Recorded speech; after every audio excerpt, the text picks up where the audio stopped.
I'm Dr. Stephanie Pinder-Amaker. I'm a psychologist who works with students, families, and schools, and I'm a senior advisor to the Steve Fund. Welcome to this Steve Fund family webinar. Preparing to Launch was designed to help you support the mental health and emotional well-being of your student of color in the transition from high school to college. And we created this webinar especially for family members, parents, grandparents, siblings, guardians, and any other member of the biological or found families who seek to support young people of color as they prepare to transition from high school into higher education. After watching this webinar, you will be able to prepare your student for academic and personal success, navigate a college campus and its related resources more effectively, describe how racism on college campuses affects mental health, develop strategies for supporting your students' cultural identity, demonstrate comfort in talking about mental health, support your student to help prevent the escalation of stress and mental health issues, and form an alliance with your student to help them thrive during the transition to college. And joining me today are Dr. Jeanne Manese. She is a practitioner, scholar, consultant who served as the director of the University of California, Irvine Counseling Center for over a decade and has worked widely in the multicultural supervision and training, mentoring, and university strengths-based outreach programs. She serves as a national advisor to the Steve Fund and is zooming in with us today from Hawaii. Dr. David Rivera is an associate professor of counselor education at Queens College City University of New York and founding director of CUNY's LGBTQIA+ student leadership program. He was a member of the Steve Fund's recent crisis response task force and serves as a national advisor. Dr. Mary Roessel was also part of the Steve Fund's Crisis Response Task Force and is a Navajo board-certified psychiatrist practicing in Santa Fe, New Mexico. She has special expertise in cultural psychiatry with a focus on Indigenous knowledge and climate change. Welcome. The transition from high school to college, like any other major life transition, brings a lot of stressors with it for every student. And what we know is that students of color experience a number of additional barriers and stressors that can impact their mental health and emotional well-being. And there's a critical role that families can play, a special role in preparing their students by becoming an ally to their young people as they head into the world of higher education. Dr. Rivera, one of the things you have talked about a lot is how hard it can be just to know what to expect when sending a student to college. What are some of the things families need to know about how college campuses work? Thank you, Dr. Pinder-Amaker, for leading us in this really necessary and important discussion. The more that we can prepare young people for what they're going to experience on the other end of a transition, the more they're going to be successful in terms of executing that transition. And the transition to college is one of those very special transitions, especially for students who may be of a quote unquote traditional college going age, where they're possibly leaving the family for the first time. We know now we have a kind of a distance ed thing going on, but there still is another quality to that young person's life that they're now encountering. So there are many things that can be helpful for a young person to know in terms of what to expect when they go to college. I will say that it's important to do kind of an assessment within the family in terms of what are the resources and knowledge that the family already possesses. If you yourself have gone to college before, you have already kind of a roadmap and a language that you probably have already gifted your child in terms of how to navigate a college going environment. Many of you might not have gone to college and your child might be the first in the family to go to college, which is an amazing feat in and of itself. but they may not have some of the language and roadmaps that can benefit them in terms of navigating the college environment, especially during those first few weeks at the beginning of the semester. Those have been kind of conceptualized as the critical moments in terms of a college student's life that can make or break the next 4+ years that the student might spend at that institution. First and foremost, it's important to investigate the offices that your student will have to visit on a regular basis. And those are often under the auspices of the enrollment management services. Admissions is located there often, and you will already be engaged with the admission process as a mechanism of getting into the institution. Additionally, there is financial aid, which is also a necessary component for many people in terms of financing their education. And then there's registration that's under the leadership of the registrar, who's in charge of the registration. So the classes that the student will take on a term basis. These are offices that the student will come into contact on a regular basis. So familiarizing yourself with these offices can be very important.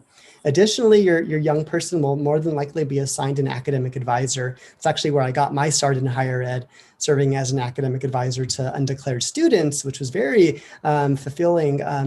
However, I noticed that students by and large were not very proactive in terms of seeking me out in the first semester. And I noticed that those students that were tended to be more successful. So really encouraging your child to be proactive with their academic career, reaching out to their academic advisor, not only when they need help, but just as a point of communication where they have this person who can be a really strong advocate for them throughout their college going career.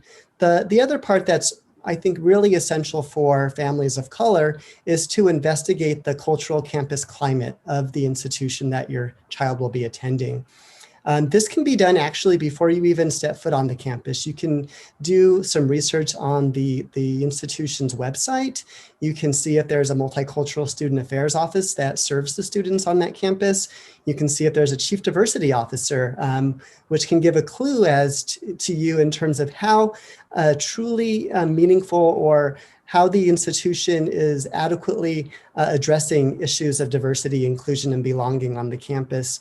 Looking at the college's counseling center or wellness center to look for examples of cultural competency and diversity within those offices.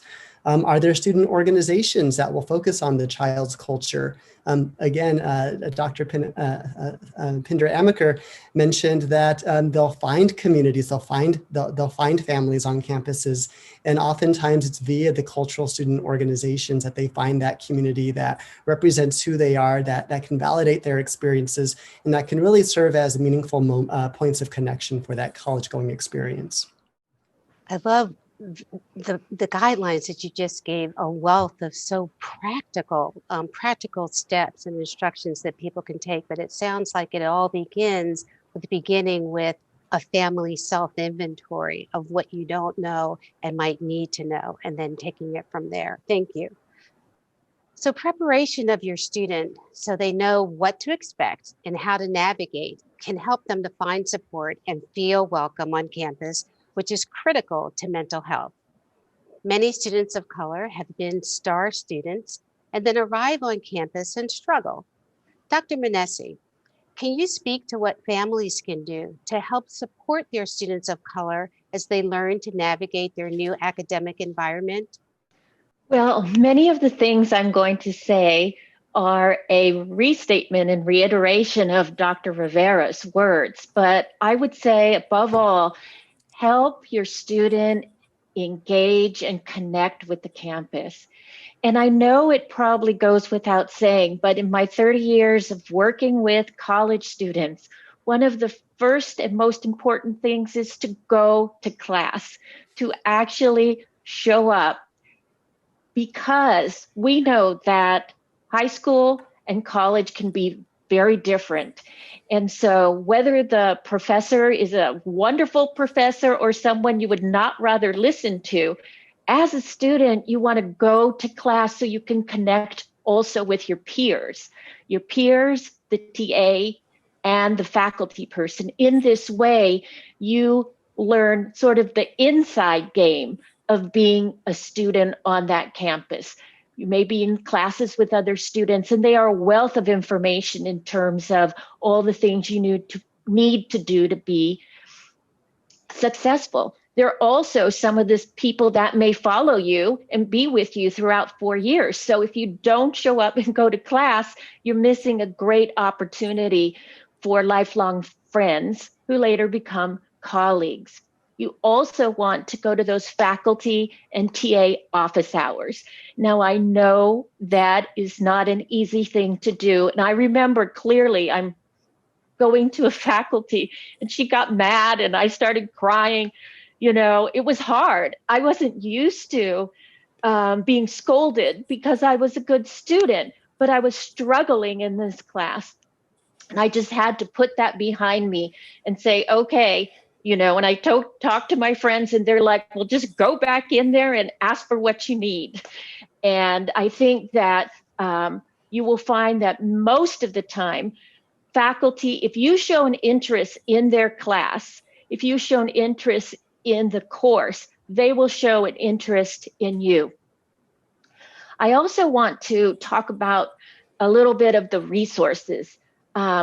Many were mentioned, but I think especially for students who are struggling, there are some key resources. One is the campus library.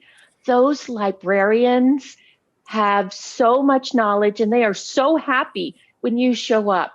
So if you don't know how to write a term paper, if you don't know how to use the library, if you've gone on the web and it's all confusing, in those times when you can go to the building, and we hope those times come again soon, go to the library building. There often are study rooms and resources and things posted that are very useful for struggling students. On campuses, there are often learning centers, and these are very important. Writing centers, tutorial centers, find them. Sometimes it will be a multi-center that does all those things, or sometimes these different centers are around the campus. And of course, places like student health and counseling centers. You know, it's easy to get a cold. It's easy to need to remind yourself to have good nutrition. And many of these things and many of these professionals are on campus. I also want to take a big moment, because this is what got me through school, is using the recreation facilities. Growing up, I dreamed of being a member of a sports club. That's what I wanted. And guess what? At many universities, they have recreational facilities that just by being enrolled as a student, you can access all those facilities for free because it's part of your tuition. So that might be an Olympic-sized pool or soccer fields or teams. You don't have to be a student athlete on a scholarship to use all this. It's there, and exercise is a great way to take a break, especially in these days where we're sitting so much in classes and in front of computers. And as Dave said, your academic advisor, don't just see them when you first come in, and then when you leave, you've got to see them more often. A couple of other points that I also want to make is just as families, keep the lines of communication open. It is so new to be transitioning into a college, and so many new things are going on. And one of the things that I remember very clearly growing up is that I would come home and want to talk to my mom and dad about all these new ideas. Well, sometimes my dad wasn't particularly happy with the new ideas about pro-choice and all these things that I was learning about. But my mom would always say, well, that's different. Let me hear about that. So before trying to instill her values, which she thought were great values, she would at least affirm that I was learning something. And then we would go down through difficult dialogues, kind of talking about, well, if you think this way and you do this thing, what will happen? Where will that lead you? And I think these days, especially where racial issues and political issues and so many other issues are so complex. It's great if you can have a venue where you can talk about these complicated, confusing, and conflictful issues. So that's what I'll start with for today, and thank you. Thank you. It's great that you both have named so many, not only specific offices and such a broad range of services, but you've spoken specifically about what happens there. What's the purpose and function of that particular office? And I love that you talked about connecting with faculty members even when sort of pressing through the heightened anxiety and stress when you're struggling in a class and finding your way to get into that faculty member's office. It's a tough thing for students to do, and it's really helpful to hear that recommendation. So we're learning more, it seems, every day about the ways in which racial discrimination and trauma impacts the health and well-being of Black, Indigenous, and communities of color. And there is research evidence that ties race-related stress to health disparities, post-traumatic stress disorder, and even accelerated aging. Our students of color experience race-related stress and trauma on college campuses in many forms, including questions of belonging, imposterism or feelings of imposterism, which is a feeling that one might be found out to be an academic fraud, recurring identity-related aggressions underscore the recurring nature of these incidents, and discrimination. And we also know that when students of color experience signs of depression or anxiety, they're less likely than their white peers to seek out mental health support. You know, 5 years ago, college students of color led a national movement in which they insisted that schools address their academic, social, and mental health needs more effectively. And some colleges, in fact, many colleges have become more proactive in supporting the emotional well-being of students of color. Many institutions of higher education are leaning into the equity and mental health framework that was actually developed by the Steve Fund to present a practical set of guidelines that college and university administrators can follow in creating a more welcoming, inclusive, supportive environment for students of color.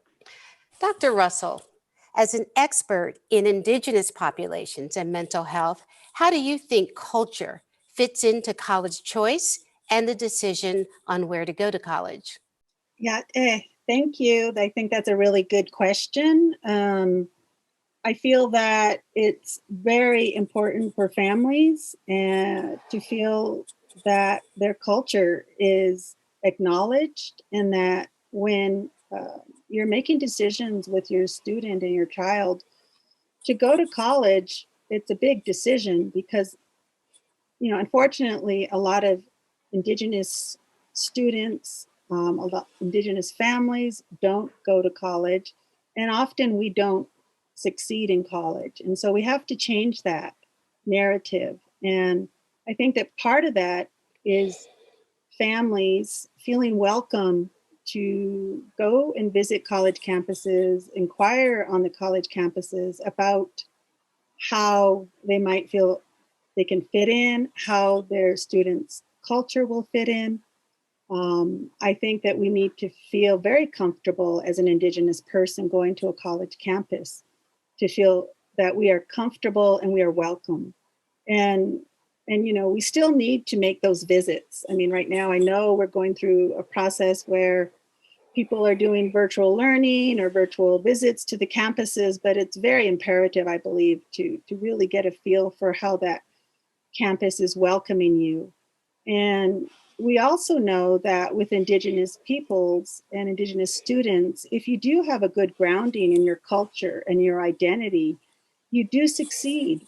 And so that's not something that we should feel we should hide or minimize or feel like, well, I don't want to talk about my own culture when you're on the campus as a student, or if even a family member, when you're going for a visit, that you don't want to talk about, you know, your own personal practices.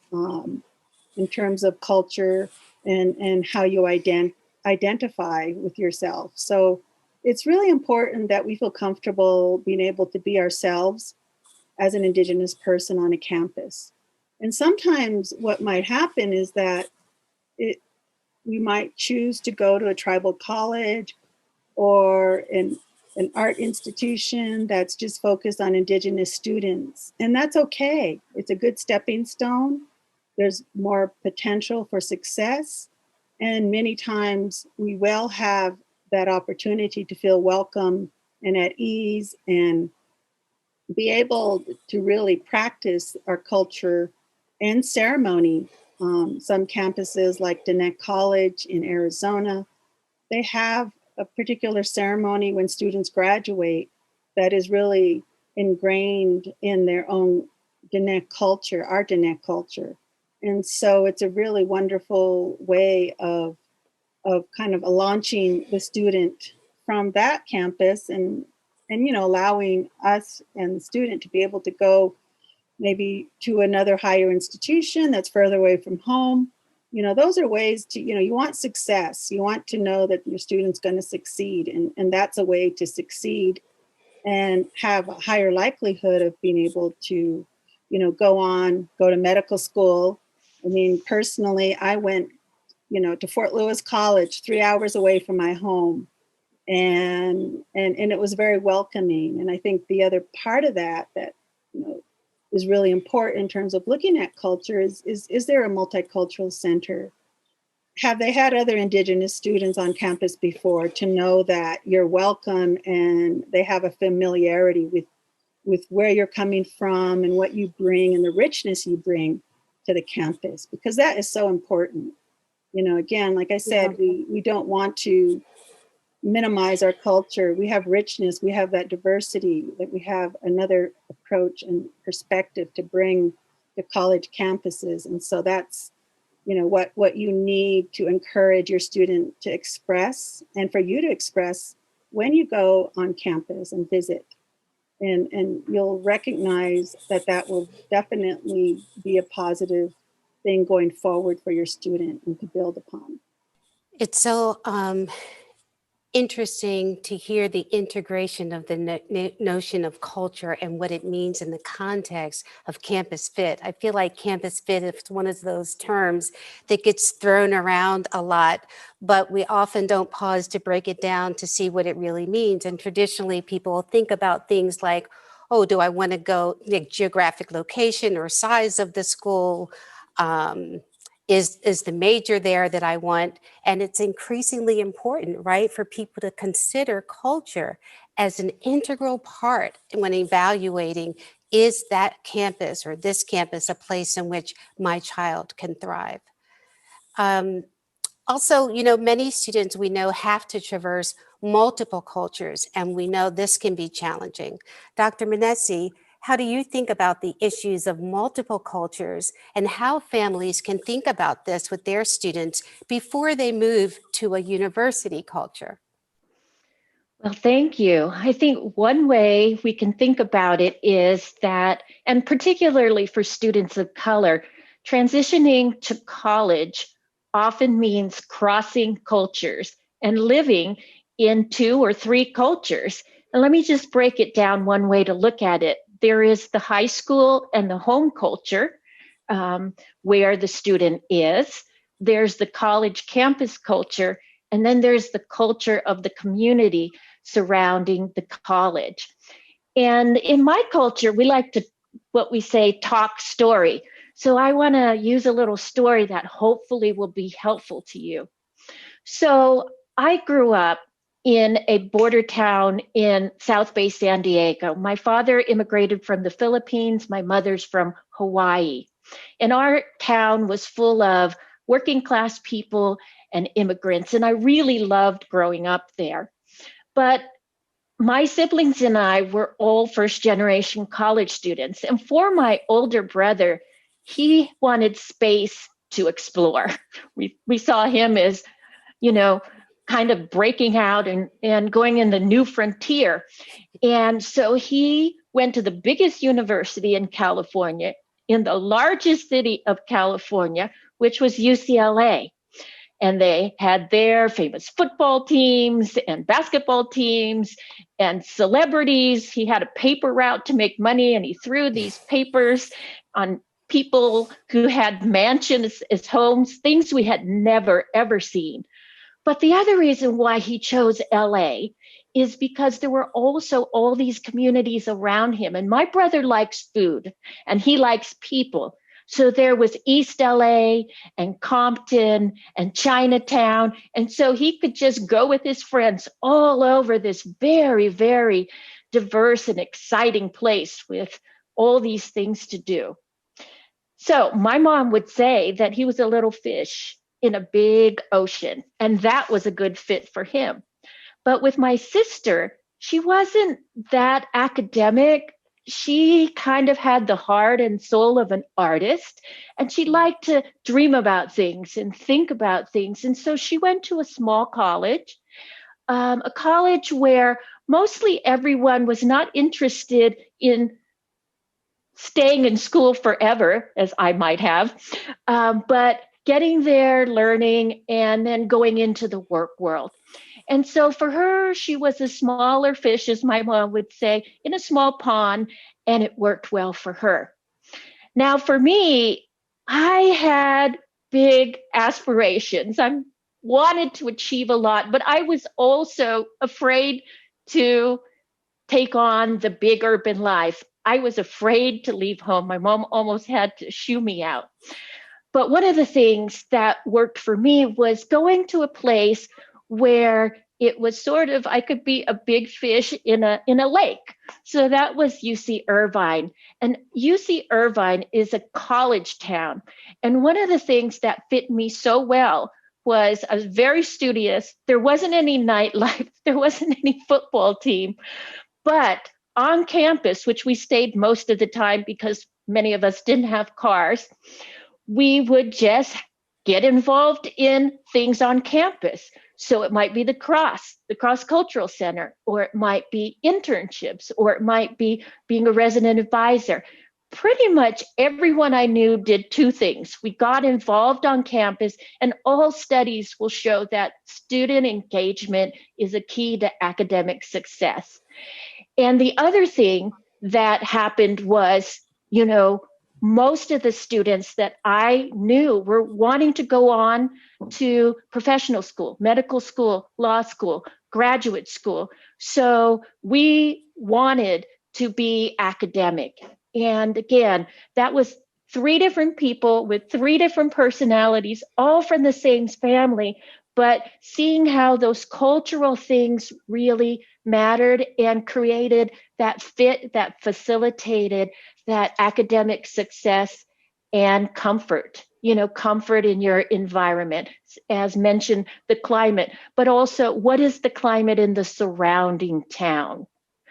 So I would just offer those up as things to think about. That was such a visual depiction. I felt like I was like along with each of you, you and your siblings, navigating very different college experiences, navigating multiple cultures along the way. And I love that you're really talking very specifically about an important aspect of college fit, which is beyond, factors describing the potential college campus, really looking at the individual cultures, and also strengths and what are you passionate about? What are your desires? Where are you comfortable?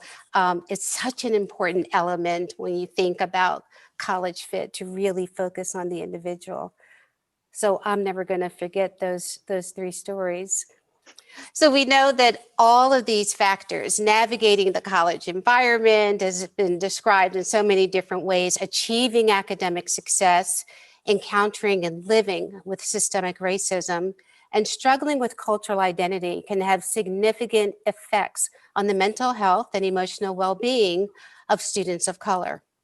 According to the World Health Organization College Mental Health Survey Initiative, data tells us that within 12 months of arriving on campus, leading up to, approximately 1/3 of all students will actually meet criteria for one of 6 common psychiatric illnesses like depression or anxiety or substance use disorder. It could be a friend, a sweet mate, a classmate, someone in your child's circle will have a mental health challenge or illness. Statistics show that 1 in 5 come in with pre-existing mental health issues. So we know that this is simply just part of life on campuses. What can we do to help students specifically in this realm? Dr. Rivera, let's start with you. This is such an important issue to delve into. Another thing that we know is that people often live in silence with a mental health compromise much longer than needed. It's estimated that that time span between when one first starts experiencing a mental health symptom to when they actually seek help is 10 years. 10 years. Now, what happens during that time, right? Such a long time, is that that issue that may have started out as something relatively manageable, maybe it would require maybe some therapy or some extra support. But after 10 years of sitting in silence, it tends to fester, right? Just as in any physical symptom that goes unattended to, an open sore that is not cleaned, right? For 10 years, you're probably going to lose, well, you'll probably lose your entire body, quite honestly. But within a number of hours, you might lose a limb or what have you. We wouldn't do that with a finger, so why would we do that with mental health? And so what we're trying to do is to address these issues before they grow into a problem or an issue that is unmanageable. So that's why it's vital that we are able to recognize, identify, and get treatment for mental health issues as soon as they occur. We want to prevent this needless 10 years of suffering in silence. So if you happen to know that your child has a pre-existing mental health concern, that should be an indication that maybe we need to investigate, not maybe, but we have to investigate the campus mental health services. And as I mentioned, those can be found in a variety of locations. Sometimes they're standalone counseling centers, sometimes they're embedded into a wellness center or student health. But where are these services? Are there culturally competent therapists available? Oftentimes you'll find evidence in the website, hopefully in the mission statement, something about cultural competency is mentioned. Oftentimes therapists will have descriptions that include their areas of expertise. I know all of us on here have something related to cultural competency on our biographies.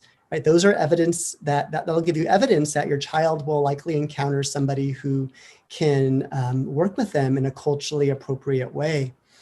Something else that I want to mention is that anytime we go through a period of transition, you can expect to endure some amount of stress. Right?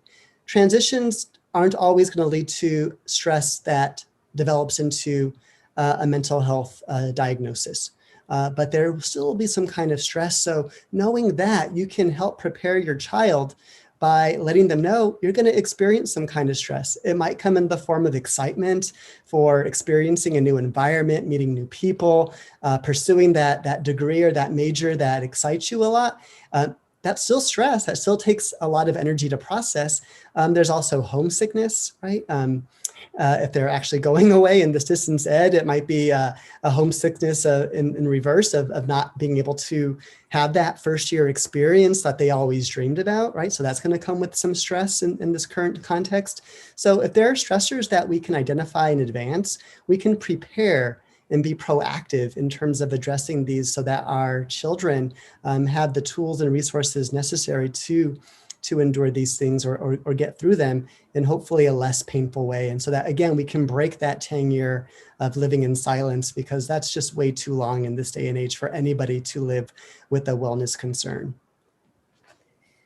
Yeah, I want to spend a little more time thinking about high school students who are preparing to transition to college, and they have a pre-existing mental health concern, as you were just mentioning, Dr. Rivera. We know that for students who have pre-existing mental health struggles, they often have, good support systems at home. They might have, a therapist. They may be part of a therapy group even. They may have someone who prescribes medication and so forth.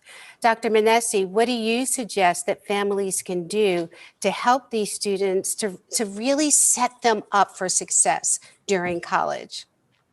I think one important thing to think about is what are the resources for your student that are going to be accessible, convenient, and student oriented.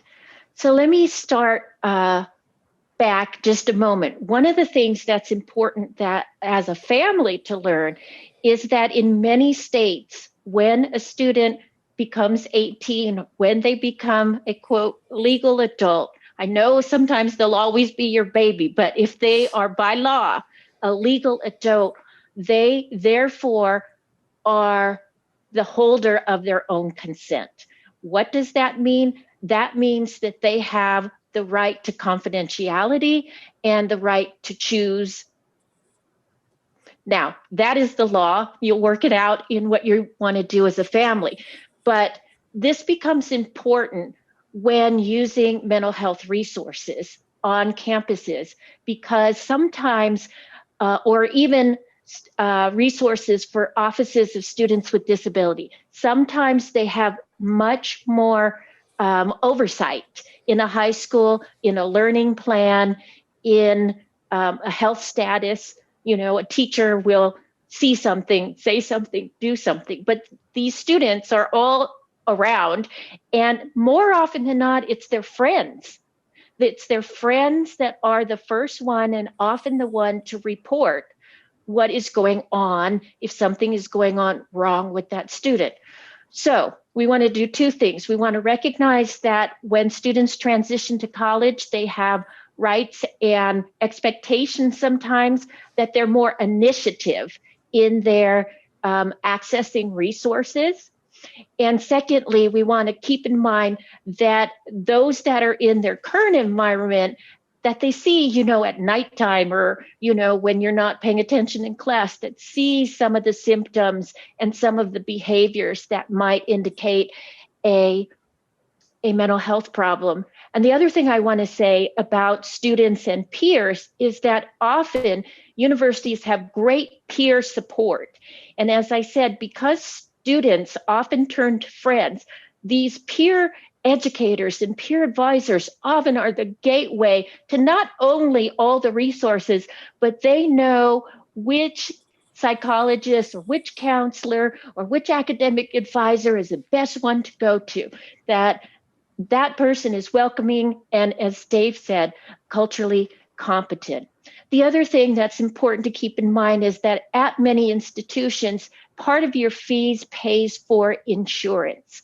And so many universities want to make it accessible in that you are covered by your insurance. They want to make it accessible by making sure that there's no stigma and barrier, because we know out in the general society, just words like crazy and Looney Tunes and all kinds of things make it hard to access mental health resources, but it's very, very common. And if we live long enough, we all know that just like having a health problem, it's easy to have a mental health problem.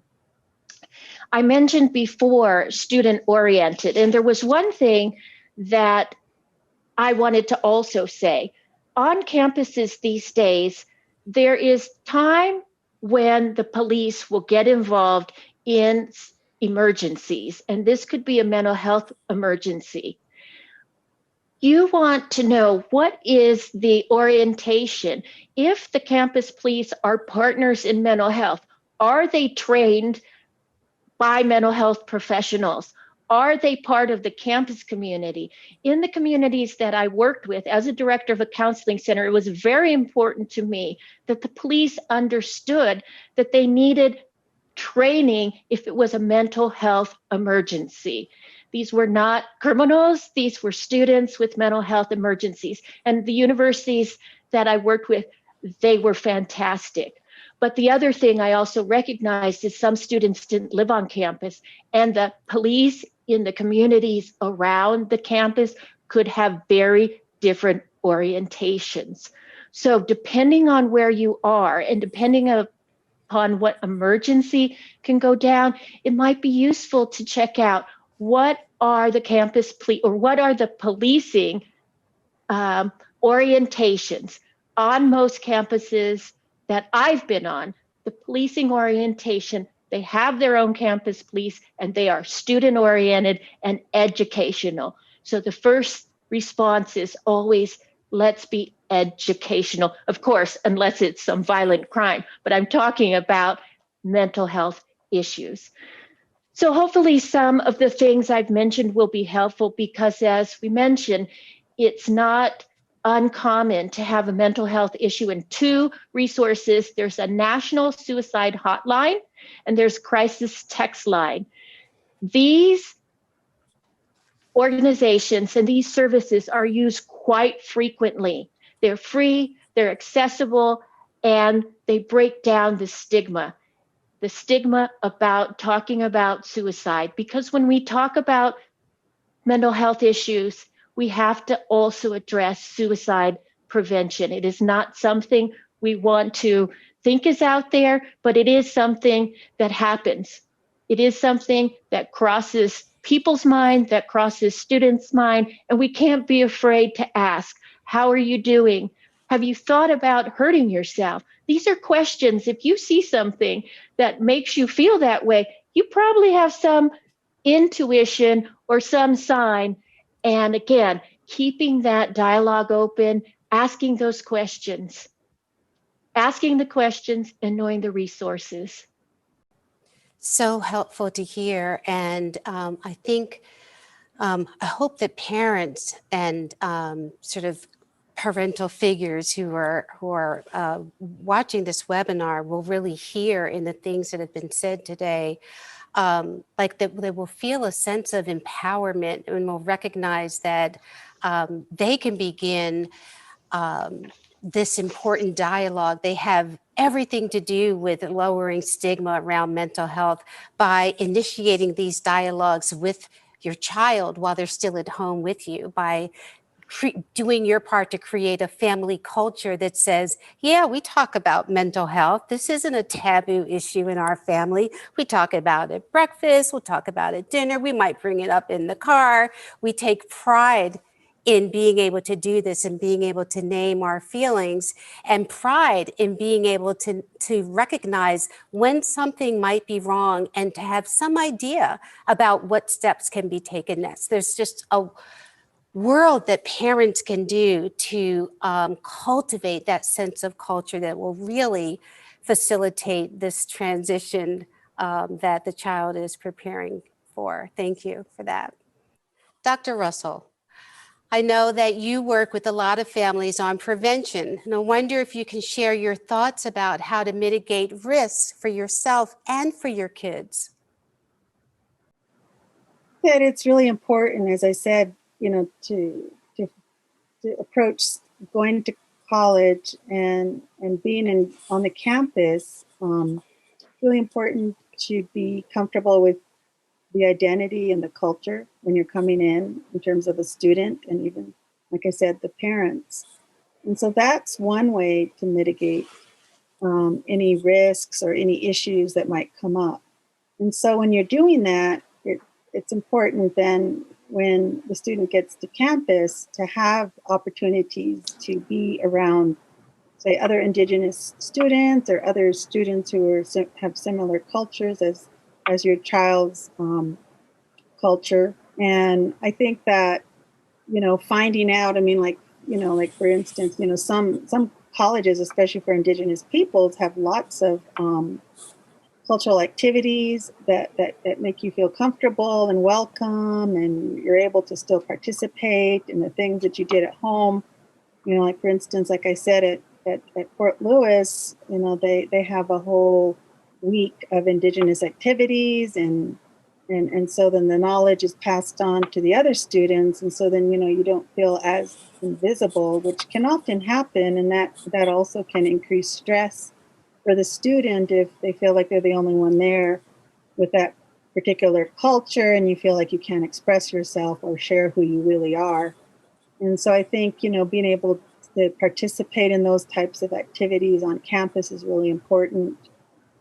And I also feel that if a student is coming in to the campus and there happens to be a mental health issue, that you really are proactive in addressing how your student is going to get services or help before they get to campus, so that there aren't any gaps in the medication issues or therapy issues and things like that. And so, again, finding out, are there culturally sensitive resources on campus or near campus? For instance, where I work here in Santa Fe, New Mexico, I'm an indigenous psychiatrist. I work with a Native American hospital, and there are a few campuses nearby where I see the students from, and so I have like a referral track between the counselor and myself, and we're very proactive in identifying students that might need to get some help.